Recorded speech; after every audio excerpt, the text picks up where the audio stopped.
There we go. Welcome to the fifth industrial revolution. As we have said before, we don't know what it is, but can we shape it? Two trend lines, life on Earth, looking more challenging day by day. Just had another northeaster, 5 inches of rain in 24 hours, lot more flooding. Climate crisis is real. We may deny it, but it is there. What kind of future that will lead to? Don't know. Will technology help us? Yes, it will. Let's see how that plays out. On the other end, space race. We are there, 600 of us and more to come. William Shatner is the next one. And maybe you and I will be up there just paying $10,000 cost of a first class ticket in no more than 20 years from now, at least in lower Earth orbit. So that's a reality. Landing based on moon, a trip to Mars. Both very, very promising and scary. At the same time, the challenge, you and I. Don't know how our bodies will adapt to those situations. Can we live on a drastically modified Earth with a very different environment and climate? Can we survive in space? Is health technology going to be the fifth industrial revolution that allows us to survive everywhere? So that's the thesis of this topic. And today I have my great pleasure to speak with Mr. David Keene, a friend of a friend, VP of Digital Therapeutics at Atai Life Sciences, a company focused on mental health, and also an innovator who got the award, one of the top 4 best designed digital health product award from Rock Health, and breakthrough designation from FDA for his and his team's development of a digital health product called DTHR-ALZ, a digital therapeutic for Alzheimer's. So welcome, David. We are really happy to have you on our show today. Oh, thank you very much, Rushan. I'm pleased to be here. Thank you. Yeah, and you are not only a digital therapeutic innovator, you're also a video gamer, and you started out at Sony. So tell us more about your journey, how you got from being, in video gaming to becoming a digital therapeutic expert. Sure. I don't know if I would say I was a video gamer. I was a video game programmer. And it's ironic that those who are programming the video games sometimes and often don't have time to play them because they're so busy creating them. Right. So yeah, I was the senior software architect for the PlayStation Network. So I created the PlayStation storefronts and commerce systems for Sony for the launch of the PlayStation 3, and then supported it through sort of growing that commerce infrastructure up into becoming the content delivery and authentication system for all of Sony's products, the televisions, Walkman, PlayStation, and some of the other divisions. And it was a wild ride. It was a lot of fun. And then I sort of bounced around in the video game industry for a while as a subject matter expert in sort of rules-based and using machine learning in commerce to sort of both increase efficacy and which in the video game world is the ARPU, the adjusted revenue per user, right? It's all about the money, as well as increasing sort of playtime. And so in many ways, I was weaponizing addiction for people. And after several years of doing that, I sort of had an epiphany. I'd actually been diagnosed with colon cancer about 10 years ago. And I thought to myself, sort of going through that experience and sort of all of the medical and stuff after that, what am I doing?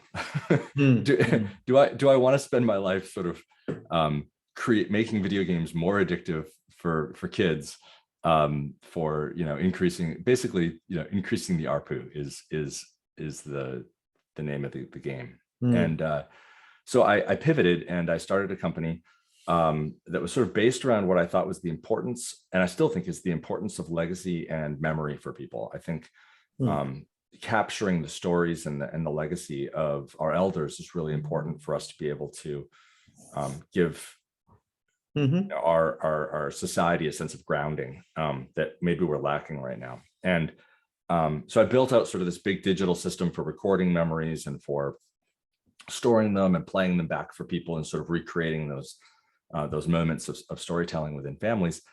And a really interesting thing happened. Our mutual friend, Ed, and I talked to one of our friends who was using our product with his dad with Alzheimer's. And he found that his dad sometimes would become completely undealable for the medical staff that was working with him and the nurses that were in his house. He would lock them out of the house and scream at them, and no one was allowed in, and paranoid delusions. And when he would sit and show him stories of, hey, look, here's you when you were more lucid telling me a story from your childhood, his dad would calm right down. And so Ed and I sort of took a risk and made a really big pivot into what is actually a really well-known phenomenon called reminiscence therapy. And we created a digital therapeutic that was aimed not from capturing the legacy and memories of the elderly, but asking their kids and their loved ones to tell stories and then playing them back during times of distress or depression, anxiety from the elder who was suffering from dementia or Alzheimer's. And it worked really well. We had a lot of success both with a clinical trial and creating that product and seeing people be helped by it. So from there, I've now moved to I'm working with Atai Life Sciences, and I'm the VP of digital therapeutics here. We're building digital therapeutic combination products for many of the platform companies of Atai. And we're completely sort of focused on mental health, as well as sort of that bridge of where digital and drugs can combine to have a much larger effect on the patient than you would have for the drug alone. And that's especially important in drugs that are in mental health. Obviously, there's a lot of value to talk therapy, cognitive behavioral therapy, for helping people think through problems differently. And often the drug can get them to a place of lucidity long enough for them to be able to start making the changes and training their brain to think differently about problems. And the problem is when you have a drug on its own, you say, okay, we're going to take an SSRI for depression, period, and nothing else. Or talk therapy on its own, which is we're going to go talk for the next 7 years, 1 hour a week with your therapist. Lots of studies have shown that either one of those approaches on its own doesn't have nearly the effect of the combined synergistic approach of both. And that's what we're doing at Atai is creating those synergies right from the beginning. Rather than go find a therapist, we will provide you with at least a sort of minimum viable therapist, especially for people who might not be in a city or even a county that has good mental health services for them to be able to go to. Wonderful. There is a lot of promise. And in my past life, when I was at Boehringer Ingelheim, we were also, looking to bring an Alzheimer's video gaming platform for Alzheimer's to market it in combination with the CNS product we were creating in our labs. And the promise is absolutely out there. But you touched upon a few very important themes here when you talked about legacy and memory and just how we as humans really operate, right? We are basically slaves of how we think. You also talked about weaponizing addiction, and you talked about it in a little bit of a negative form, but I can also see that if you can control behaviors or influence behaviors in a certain way, that can actually be a positive thing as well, which comes to mental health. And certainly looks like, we are finding a lot of these uses. So tell me, where do we go with this? As a society, do you see us getting more, seeing more of a need for these kind of mental health therapies? How do you see that progressing in the future? Yeah, I think we're kind of at an inflection point in mental health where we're starting to remove the stigma from a lot of these indications, and people are willing to talk sort of more openly in the last 10 years about certainly depression, sometimes addiction. And I think all of that's healthy. In terms of where digital therapeutics fits within there, I really think that it comes down to what's like I said before, the minimum viable therapy that will help someone. And obviously talking to a real person that can modulate their advice based on your exact circumstance is going to be the best situation, but it's not always available for people. And so I think, and I'm not even talking remote access like Alaska or something. I mean, like if you go to middle America, there's many people who are probably at least an hour drive away from anyone who can give them, so good mental health services. But I think there's also an opportunity for using digital therapeutics in a, both in a response scenario, like you are depressed, let's respond to that. I think that they can be used prophylactically, especially when we talk about like regular practices of meditation and things like that, or for like diabetes management, sort of chronic disease management. So you've got sort of acute, and that was sort of what Dthera was doing, which was the Alzheimer's patient is about to get out of their bed and fall down, and they're going to bite anyone who comes close to them. Give them this right now. Right? Acute management, things like diabetes management, weight management, like Noom does, is sort of chronic. And then you've got sort of educational, psychoeducation, talk therapy, which is more sort of long tail extension of mood, and then the fourth category is performance enhancement. And I think that there's also a place for digital therapeutics for both reaction time, able to increase focus. I think that a video game like Akili is doing their Endeavor game would also be sort of applicable in some ways to people who want to increase focus outside of an ADHD setting. And then obviously, job specific performance enhancements, focus and attention for sharpshooters in the military, things like that. One of the my coworkers that I'm working with now actually was a psychologist for the Navy SEALs. And that's part of what he was doing, was using cognitive behavioral therapy to increase mission performance. I know that before you were, sorry, no, please go ahead. I know before you were talking a little bit about space. I think that's another great example of a place where digital therapeutics has a huge role. If you think about like a mission to Mars, your first couple groups that are going to go down, you may have a staff psychologist on hand. But the more that you can rely on an automated digital therapeutic for sort of the heavy lifting of mental health of the people who are, stuck in a small container, far from home, in a stressful environment, the better results you can have for mission performance, especially when you consider that in Mars, you're 5 minutes away from the next sentence. You can't do one-on-one therapy. You can't, if you're going crazy and you miss your kids or you miss your wife, you can't call them, right? You have to have pre-prepared messages. Those messages should probably be prepared in such a way that they're, prompted to send them. They tell them remind them what sort of things that the person in the space flight needs to hear, and are then automated sent. That is a digital therapeutic, even though we might not think about it as such from maybe a mental health standpoint. Yeah. So that's certainly, the application is very, very clear, right? If we can use these technologies to either help manage a disease or enhance performance on Earth, why not do that in space? But why going to space in the first place? I mean, if we have so many mental health problems, and you may not, it may not be a fair question to you, but I'm just going to ask and see, based on what you have seen and done so far, why even go into remote environments? Why as humans we just don't stay close, form a community, and try to do the best we can? And why do we, face all of these scenarios?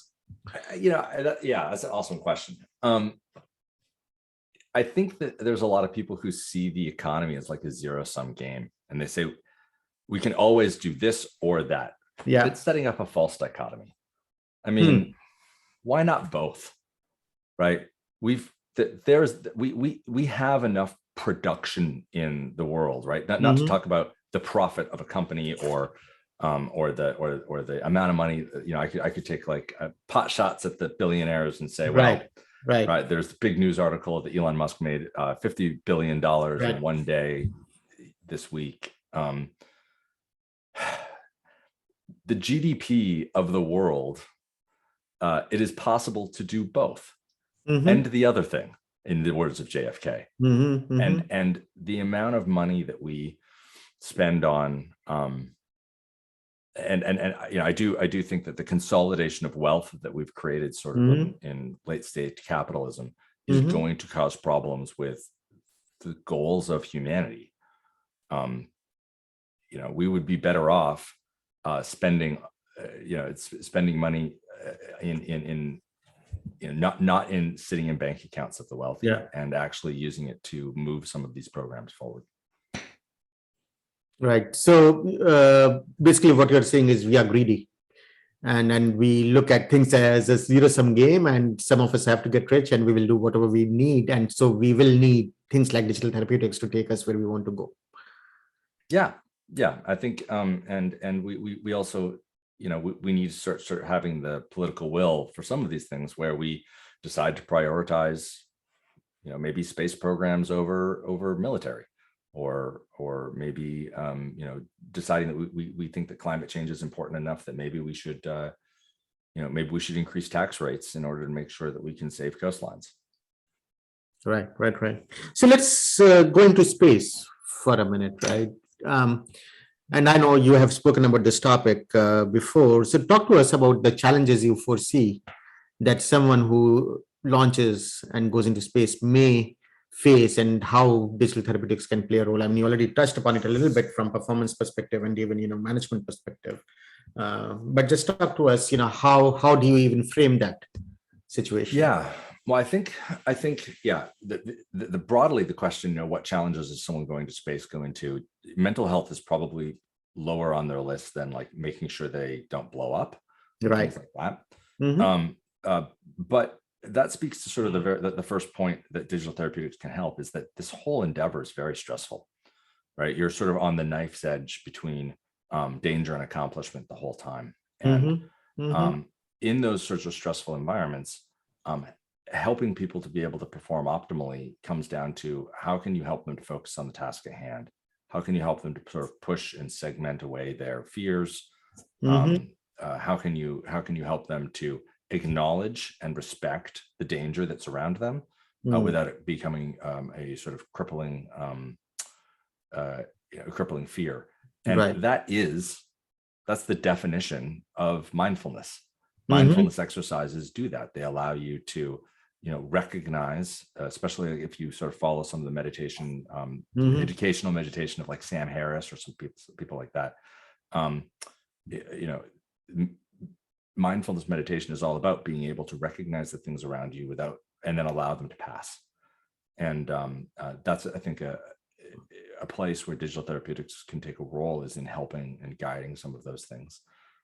Obviously, reminiscence therapy for helping people who are missing home and depressed can help with increasing mood, reducing anxiety.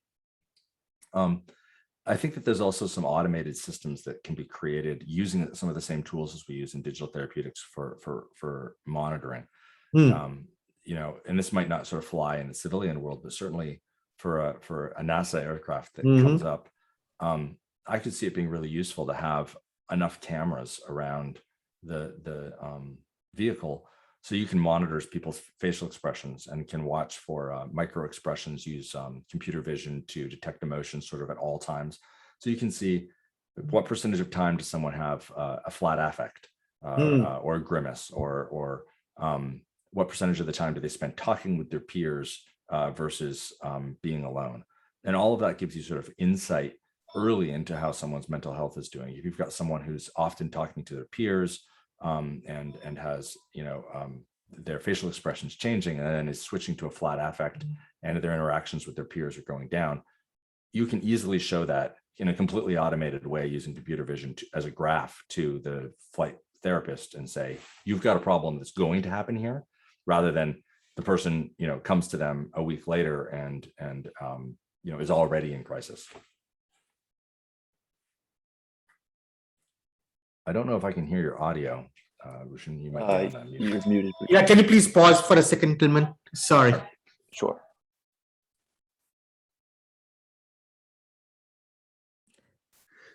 So, you talk about focus, David, right? And how mindfulness and digital health can help one maintain focus and then, find that balance between danger and accomplishment. And you talked about this facial recognition technology, where if you can recognize expression and moods during span of 24 hours, you can, one, predict what might happen, and then number two, proactively address it and maybe prevent situations from blowing up. But then you said it's not possible on Earth or in civil life. Why not? Oh no, I think it is.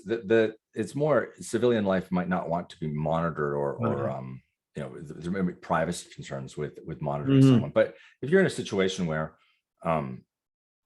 you've got reason for that monitoring, the person is willing to do it, say a hospital setting or senior center setting. I think there's absolutely a lot of opportunity for early monitoring and detection of mental health issues.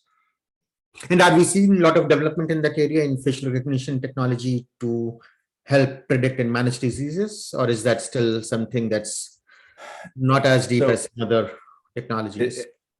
So there's been, massive amounts of work done in the last 10 years in terms of facial expression and emotion or mood inference and things like that. But most of it's been used for advertising, right? Companies like Affectiva or the like, that's used for sort of finding out, does this Doritos ad work better than that Doritos ad? In the mental health world, I haven't seen, in the digital therapeutics world, I haven't seen a lot of use of computer vision for mood detection. The primary challenge, I should say, Dthera, my last company, we actually did do that, and we built our own custom computer vision classifiers to look for flat affect, particularly with Alzheimer's and dementia patients, as well as some other sort of custom emotions that we were using to be able to optimize how we played our videos back and what stories had the best effect or the most sort of efficiency of mood change. But we were in a really lucky situation. I don't know if I have one laying around. We built our own custom hardware for that, so that the patient had a ruggedized tablet that could be dropped on the ground, but also had a known camera in a fixed position that was very close to the person's face. And so we were sort of in a very privileged position in terms of being able to do OpenCV or computer vision. But the reason I think what stopped a lot of computer vision is the only time you can grab the person's face is when they're looking at the phone. And lighting conditions are so completely different in the real world. It's really hard to get a good signal. Also, you can only really look at them while they're using your app. You can't monitor them all the time with a digital therapeutic that's running on the phone. Obviously, in a care setting, if you put two cameras in a room in opposite corners, you can monitor them at all times, and you could get much better data from that. But there's some real challenges with using the phone, both from a lighting condition and the fact that you can only look at it when they're looking at your app, so you don't know how they're doing in the real world. There's other passive monitoring that I've seen companies using that I think has some promise. I've seen ones that a lot of work being done on keystroke analysis, so keystroke speed, vocabulary used, amount of backspaces that have to be used. I've seen some work on emoji usage and phone selfie. So when people take selfies, they inspect the selfies, and you can tell, by the frequency of times they take their own picture, what they say about themselves when they post to Facebook and Instagram, and what expressions that they're making. There's a lot of work being done that for passive monitoring. And I'd like to see the world get into more voice analysis. It's really promising. My fear with some of those technologies is I don't know what's going to be happening with how much people will actually use keyboards in the future, in terms of sort of text speed and things like that. And some of those things like selfie analysis and vocabulary analysis is very specific to age cohorts. Right. You're going to have, I'm sure, Tillman and Anthony are going to take more selfies than you will, Rushi. Yeah. Yes. No, I mean, age and certainly geography as well, right? And culture as well. So you, of course, have to, segment on many of those factors. But what I'm hearing is that a lot of these emerging technologies, voice, facial recognition, computer vision, like you called it, keystrokes, selfies, emojis, how we act on daily basis is going to provide a lot of data to be able to create technologies that help us with our mental health. But as we also said, if we go into space, it's just not the mental health that is a challenge. It's just basic survival. In terms of advancements in digital therapeutics, are we also seeing advancements that can help with the performance enhancement from a physical perspective? So, I mean, we have heard of performance enhancing drugs where we can not sleep for 36 hours, right? So in digital therapeutic space, are you seeing advancements where we can enhance our physical performance using those technologies? Well, so I think that there's probably a lot where you talk about this software-driven hardware can help with sort of physical enhancements, and I've seen things in that area. In terms of a pure digital therapeutic, which is digital only, it's going to be a lot harder to affect someone physically because your only inputs are the eyes and the ears. Right. And but I think that certainly when we talk about and you could even consider in that case something like a yoga app being a digital therapeutic, right? It's helping strengthen your back, giving you digital information. It might be a stretch of the term, but and then you sort of would gradiate from there all the way to something that was like an FDA approved physical therapy application. But essentially, it's just a glorified yoga app. It just happens to be FDA approved and be about physical therapy rather than yoga. But the delivery method is still going to be probably pretty similar, unless you have something that is attached to a hardware device. So talk about how hardware works more. What are you seeing in terms of software enhanced hardware that is becoming more and more advanced? Sure. It's not really my area of expertise. Sure. I've seen some really interesting projects around recovery, injury recovery, and using hot cold cycles. People don't remember to heat and cool down, so they now use a device with a Peltier junction that can increase the heat, both heat and cool electrically using the same the same technology, and then being able to dial it in for specific parts of the body where how thick the tissue is that you're going through, gives you, and instead of the doctor's orders saying 10 minutes ice, 10 minutes heat, you can say this is on my my knee and my body fat percentage is X, or it could even probably electrically induce what my body fat percentage was. And so it would know exactly how long to cool and to heat in order to give me optimal swelling reduction. I've seen a product that's close to that. I probably just made up the other half of it. So if those guys hear this, feel free to patent it. I don't care.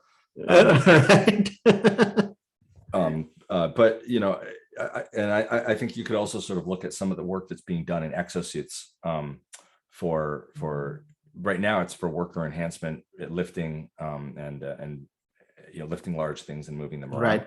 Right. But you could probably see that in the opposite for providing resistance in order to be a sort of a all-day physical therapy device where it gave you slight resistance on everything that you do through the whole day, so you didn't realize that you're working out. That's a really good idea too. Someone should patent that. Start a company around it. Right.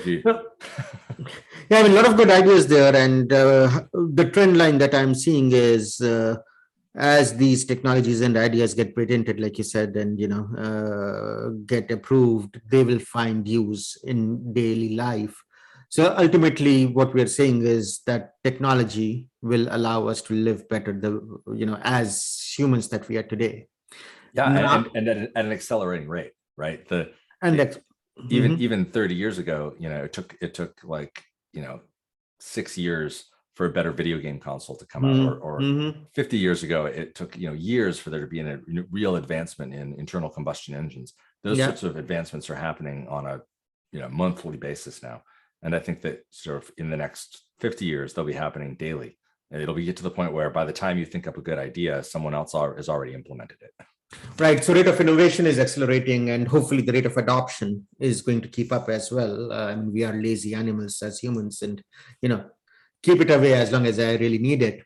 But let's talk hypotheticals now. And yes, rate of innovation accelerating can help us live better both physically and mentally. But let's go to my scenario number one, where life on Earth is not as viable, or is not viable like it is today. because of climate crisis, et cetera, et cetera. So do you think we as a human race will adopt technologies to adapt to different living environments? Do you see any examples today where people are going into extreme environments and using this technology? And do you think something like that might become mainstream and allow us to adapt to a different Earth in the future? Yeah, I think first of all, let me say I'm a huge proponent of the space program. I think that we need to explore and we need to push the boundaries in outer space. I think the benefit to civilization in terms of increased technology and increased knowledge is absolutely worth it. But if people say, but I fundamentally disagree with the concept that we need to colonize Mars because we need a second Earth. Sure. The technology, time, and resources that it would take to make Mars anything more than a remote outpost is just it's astounding. Yeah. And if we had those resources and we were willing to spend them on Mars, we should probably spend them here. Right. We would spend far less to keep Earth habitable, because Earth would have to get really, really, really bad to be worse than the best we could make Mars. Yeah. So even if we have massive climate change and the sea levels rise by 20 meters and the Earth would still be better than Mars at that point. So we should go to Mars, absolutely. But I don't think that Musk's rhetoric that we need to have a backup plan for Earth, I think is a bit hyperbole.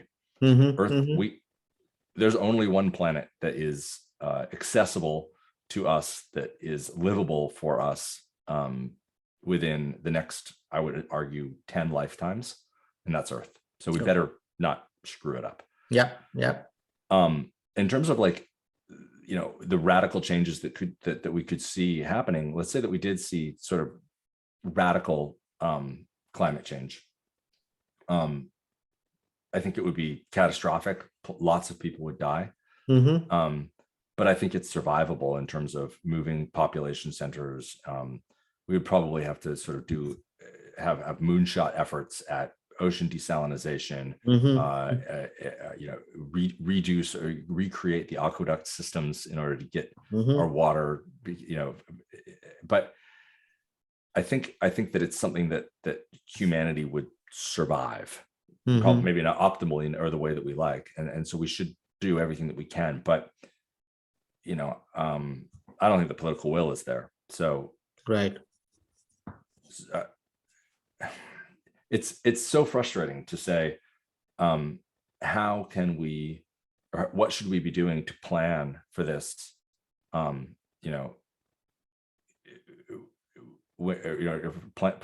plan for these outcomes, when the outcomes, it would take so much less to just avoid the outcomes. Right. It takes so much less money, so much less political will. We think it's hard to get people to take a vaccination now. How hard is it going to be to make everybody move to a different state because you can't live there anymore? Right. Because the typhoons are too bad. Yeah. I think humanity will survive, but it's not going to be pretty. It would be so much prettier if we could just agree on something today. Yeah. And like you said, we will not. I don't see how we will, because 5 years ago we said if we can keep the temperature rise under 2 degrees Celsius, we'll be fine. And 5 years later, now we have to keep it under 1.5. And another 5 years later, we'll have to keep it under 1. And in 20 years, we'll be there. And, so the scenario is unavoidable. And it comes down to human greed, human politics, human will, human, nature. But I also agree with your message that Earth will be a much better place to be for at least the foreseeable future, and much cheaper to be on than building a world on Mars. The other huge problem I think that we're going to, I know I'm not talking a lot about digital therapeutics, so I apologize. No, that's fine. The other huge problem that's going to happen with mass climate change is the disruption that's going to cause in supply chains and farming, Yeah. food supply, all of that, I think is going to lead to mass unemployment. In many cases, the reason why we have a factory that hasn't been automated by robots is simply because we just haven't done it yet, not because we don't have the robots. Have the technology. And I think that sort of mass climate change, migration of peoples to different locations where there's food and water available, is going to cause mass unemployment. And one of the biggest problems that we're going to have is the separation of wealth between the rich and the poor. It is going to create a political instability unless we can find some way in order. And this, I don't want to sound like some horrible corporatist, but like placate the masses. I think that you're going to see riots and complete breakdown of infrastructure simply because there's such a massive, you've taken these people, you've taken away the jobs that they had, and then you've moved them to a new place because of climate change. We're going to have to look at, some form of universal basic income or something like that to not have a complete breakdown of civilization. Right. So a very morbid scenario, whatever way you look at it, right? And so let me come back to digital therapeutics and healthcare. The hypothesis that we started with is that health technology may help us actually create that level playing field even on Earth, where we can keep people healthy, engaged, and doing creative things. I don't know what those jobs of the future will look like, but maybe there will be jobs where we can keep us employed, maybe less of us. So what are your views on digital health and healthcare overall in the future? I mean, are you optimistic of its future, or are you looking at it as, a very, very morbid scenario in the future and healthcare won't really be a high priority? Higher priority will be just how keeping people alive, employed, and fed. No, I think one, in the short term, digital therapeutics is sort of in its infancy and it has a lot of growing pains. And the big challenge for digital health in the next 5 years, right, is one, can it learn to walk from a perspective of clinical trials and a regulatory perspective? Can the FDA sort of get their heads around machine learning and be able to understand a process that might not be completely clear from a flow chart about how a medical decision was made? Those are going to be challenges, but the biggest challenge, at least in the US, is who's going to pay for it. Right. Is it reimbursable? Yep. Is both CMS as well as the private insurers willing to see the value, the sort of the pharmacoeconomics of digital therapeutics as a cost saver in their systems, and then are willing to pay for it. If they aren't, then digital therapeutics will either have to be provided as charity from like pharma companies or large corporations that give it away for free, or it'll die on the vine and people will look at it as an interesting idea that never took off. If it can start being reimbursed, then I think it can be really successful. And in terms of some of those nightmare scenarios that we're talking about, the sort of mass unemployment and social unrest and things like that, I think digital therapeutics can help a lot with that, because there's depending on sort of what city you grew up in, what your childhood was like, what your experience was like, you might see the world in sort of one of two ways in the US. You might think of the world as everything. The US is at the top of the world in terms of its ability to deal with medical crises. We've got the best cancer centers in the world. We've got the best therapy research happening. Like it's and anything is possible.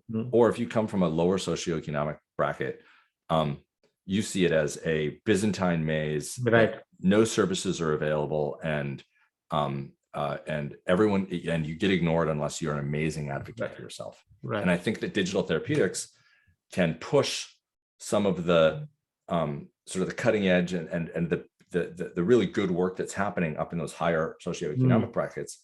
It makes it scalable enough that it can be provided sort of anywhere within that spectrum for low cost. Right. In software, the manufacturing costs are zero. Right. Design costs are high. Manufacturing costs are zero. Right. So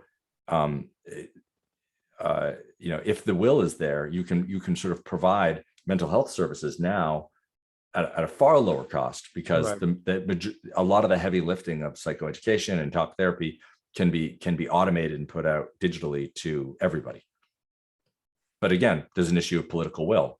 The same thing is true of drugs. Once a drug has been developed, the cost of manufacture is not high, but the cost of the drug is outstanding because of a desire to recoup costs. Yes. And I think there has to be sort of a recognition of, if we can get out mental therapy, mental health products, digital products to a massive number of people, then the cost of reimbursement may not have to be $1,000 a patient. Maybe it's $10 a patient, but it's given to, but we're giving it to everyone on Medicare. Right. So there's other ways to think about it that might not make it sort of have the same pattern that expensive drugs have fallen into. Yeah, it's the price times volume ratio, right? Right now, high price, low volume, but you could reverse that equation and benefit a lot more people, which is possible with technology. I know we are getting towards end of our time. So before I ask my next question, Anthony Tillman, where are you? What questions do you have right now? Well, David, first and foremost, thank you very much for coming on the show. I think I speak for all of us when I say that you were an awesome guest and that we all learned a lot. But one thing that I can't kind of get my mind off of is that you had mentioned the data collection as it relates to digital therapeutics. Now, I want to kind of propose to you a scenario and describe to me the challenges that it might pose. So if I have a person from Mumbai, a person from Beijing, and a person from the cornfields in Iowa, how might that data collection look versus the action taken? Obviously, because we're talking about Eastern versus Western cultures, nonverbal communication is different, verbal communication is different, facial expression is different, all these different things. Has it been like a conflict for you guys over at Atai? So at Atai, we are focused right now on sort of Western English speaking population.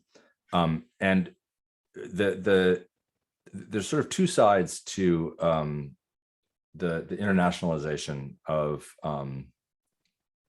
a therapy. One is just, do the concepts transfer over? And in a lot of cases, at the high level, the concepts of say cognitive behavioral therapy or urge surfing or family systems dynamics, the concepts transfer over. The analogies may have to change. The scripts have to be rewritten for the videos or for the chat bots and things like that.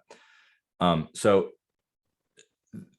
the other side is in the sort of machine learning of the stuff that comes out the other side. So obviously something like a voice analysis for mood or craving for a substance use disorder is going to have to be completely retrained per culture, and probably retrained for microcultures within larger countries.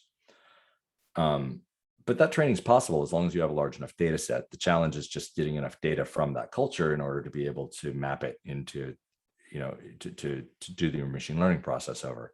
I think you can sort of get around a lot of that by doing like free, and maybe I'm not talking specifically for Atai right now, but in general, you can get around a lot of that by creating wellness apps and gathering that data and then churning through it and then going back to the regulatory boards of each one of those countries and showing them what you've come up with. Now, that's on the technology side. The other challenge with this is besides the sort of contextualization to culture,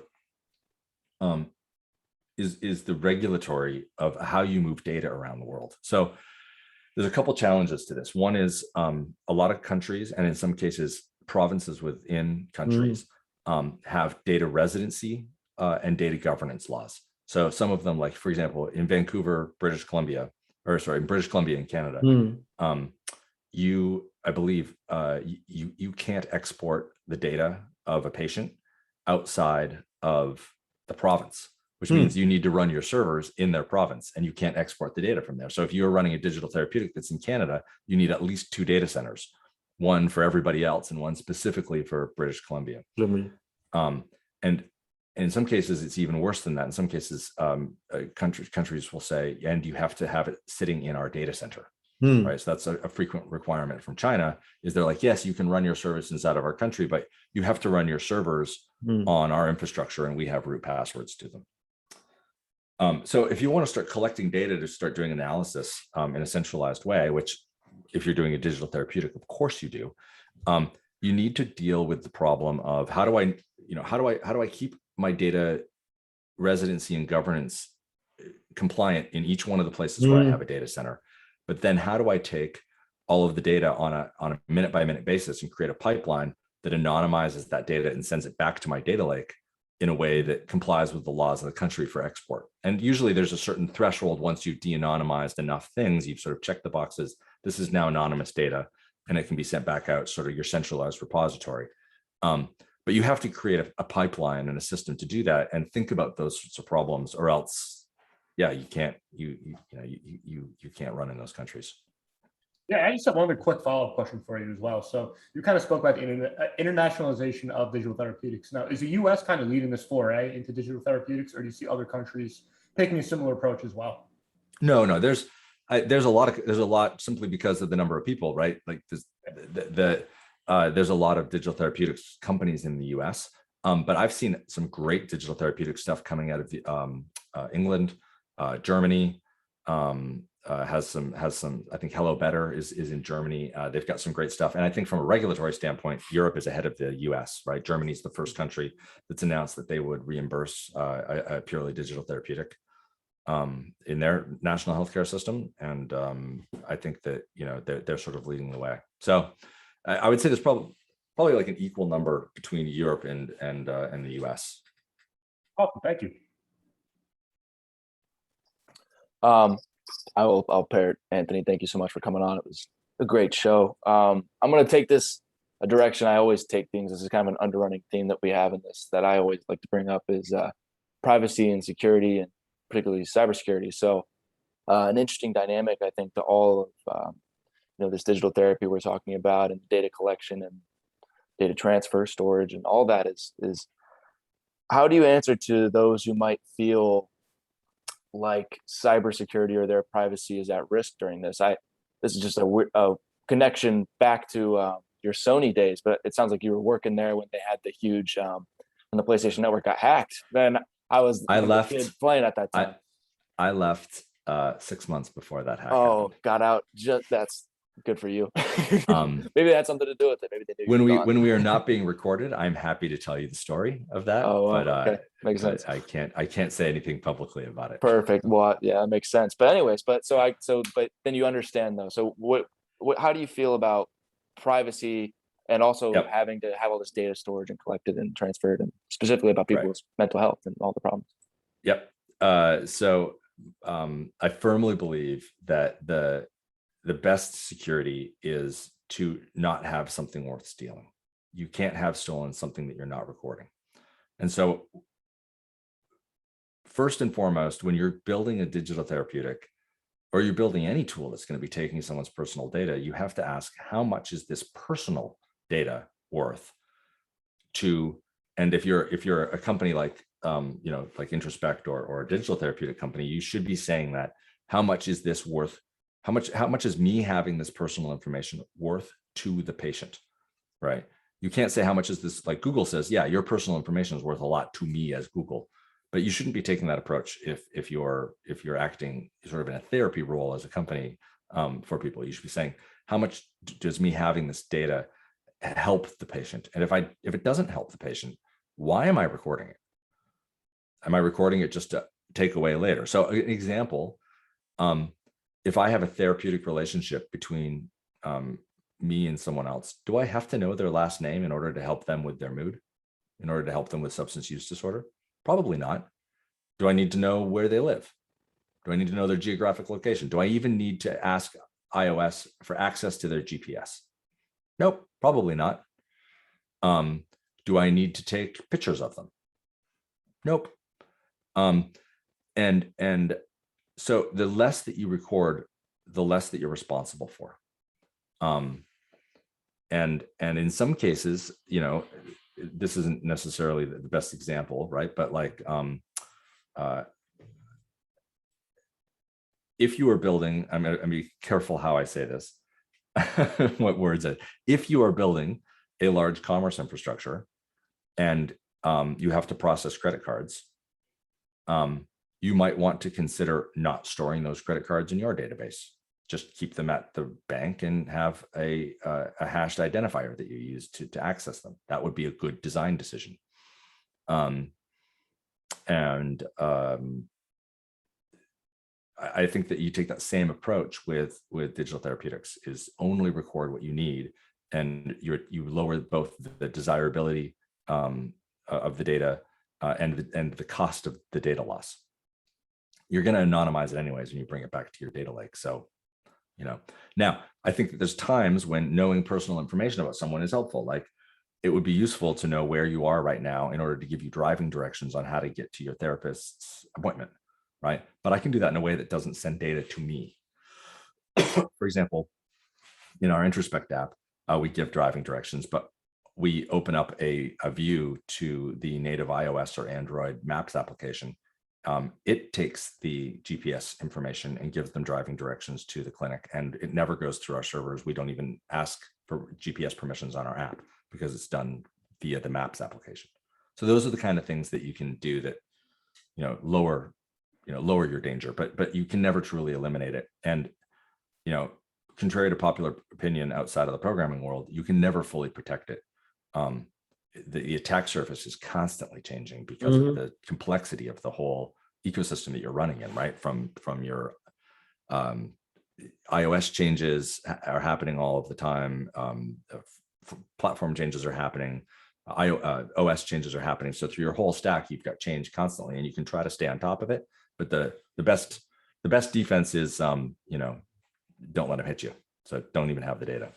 Right. Thank you. And I'm really, it's heartening that someone like you has that perspective, and that you're behind an app like this and you have that perspective, because there's people out there that don't have such a caring view towards it. I think there's plenty of people that would think more the Google way, like, here's what I can do with this information. Whereas you seem to be a lot more, I actually want to help people, and I don't need this, that to do that. So I do appreciate that view. And thank you very much for a great answer to the question. Sure. And, being at a company like Atai allows me to take those perspectives, because our goal is to create digital therapeutics that are combination products with all of those drugs in the platform. And it also means that I can skip the problem of who's going to pay for it, because I'm in a combination. The pharmaceutical, there's already a well-established pathway to reimburse for a pharmaceutical. So I'm kind of, my digital therapeutic, although it might, support the person from anywhere from 60 to 120 days after their so their touch point with my product is going to be a lot longer than their touch point would, say, psilocybin or one of the whatever therapy they do. I'm the happy meal. I'm the toy in the happy meal. I come for free. That is so very interesting, right? We started out this conversation talking about the potential and the promise and the efficacy and the efficiency and the large-scale deployability of digital therapeutics, right? We are ending, or as we get towards the end of the conversation, we are actually talking a lot more about challenges in terms of development, challenges in terms of reimbursement, challenges in terms of adoption. And you even said, would it become charity or would it just die on the vine, right? So it feels like we have created enough barriers towards our own protection by creating FDA and regulations and processes for the right reasons, but maybe they're getting in the way of really killing some very promising technologies out there.